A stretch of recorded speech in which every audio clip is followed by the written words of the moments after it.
Admissibility. We're going to go over this later, but when you're looking at schools, how admissible are you? What is their average GPA of students? How many AP courses and test scores do they normally get with their incoming first year students?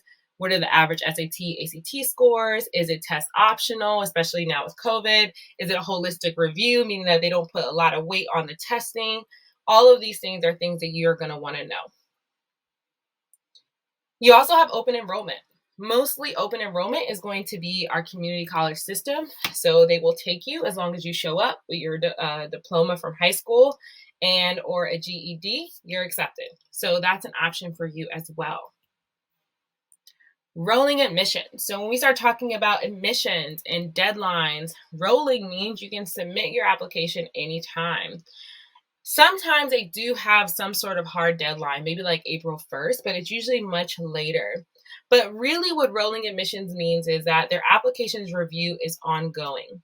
So if there is an application deadline for April 1st at a school that says that they're rolling admissions, if they get your application on December 1st, they might accept you and you might get your letter back on December 14th. This is really important for you to understand, especially when you start putting in your applications and talking to other friends. So if you only apply to schools that don't have rolling admissions, you know what that means? They have a hard deadline. Their deadline is January 1st. And then they have a hard release date. The release date is March 1st. So everyone has to submit by, January 1. And by May 1, everyone will get their decision on the same day. Now, a lot of times these are more competitive schools. So because of that, some of your friends might say, hey, I got into a school. Did you get into a school? I got into my school. Have you heard back from your school? And you might get really anxious and stressed out. Don't. They might have chosen some schools that have rolling admissions. And so they're going to hear back in the order of when their application was received. They're not waiting until one day to look at all the applications. So just keep that in mind so you can kind of relax when these decisions start coming out, and you may or may not hear back from certain schools. Again, some schools are rolling. They actually will accept students as they get their application, or some students or some schools are kind of a closed admission cycle. So they have a hard deadline of when you have to submit, and then they have a release date. And so you just got to wait. And so in lesson 10, where it's like swipe right for the school that you like, there's a link under helpful links that says what to do while you're waiting. And I give you a whole bunch of self-care tips to do that. All right, so I know some of you are considering early decision or early action. So early decision is binding. If you apply early decision, if you get accepted and the financial aid is really good, you have to go. And on top of that, you have to withdraw all your other applications. So for those of you who are like, oh, I want to do early decision because I want to know early and I want to just at least have an option, that will be your option if you get in. Okay. Now, if you get into that particular school, you will never know if you got into any other school because you have to withdraw your application.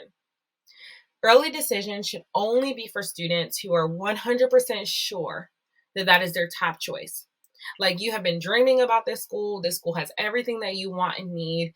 Maybe you have a sibling that goes to this school and you're like, I just want to be back with my sibling. Whatever it is, you only want to do early decision ED if you are 100%, 1000% sure that that is the place that you want to call home. Now, early decision is really cool because if you decide to do early decision, you have a couple of options. You either get accepted and woohoo, you're done with the search. A lot of times you'll understand and know by the holiday season before the first of the year. Or you might get deferred.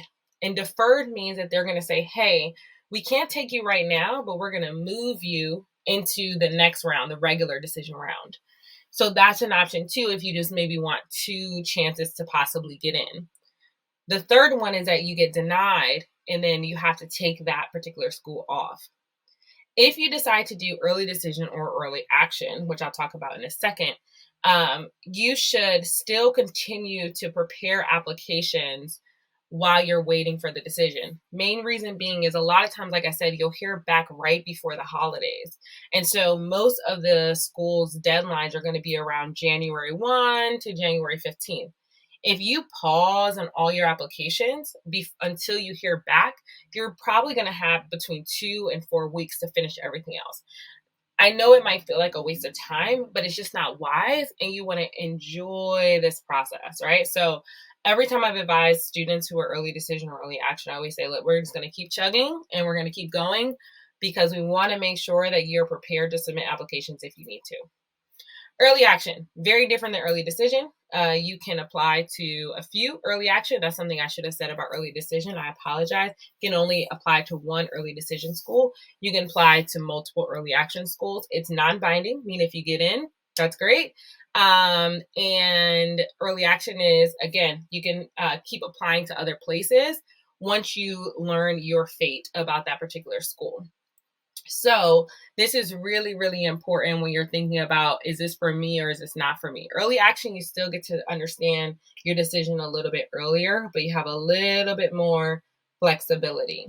With early decision, I do want to let you know, last thing, is that if you get in, usually you have 30 days to deposit. So if you're doing early decision or early action and you want to go ahead and take your place, just make sure that you and your family are aware of the deposit, or you ask for a deposit waiver if your family can afford it. So just make sure that you know with early decision, if you get in, usually you have about, I've actually seen some say 10 days. So I would say 10 to 30 days to secure your spot. And remember, since it's binding, unless the financial aid package is not good, you kind of have to go. So just be prepared to make that deposit to hold your place on campus for the next year.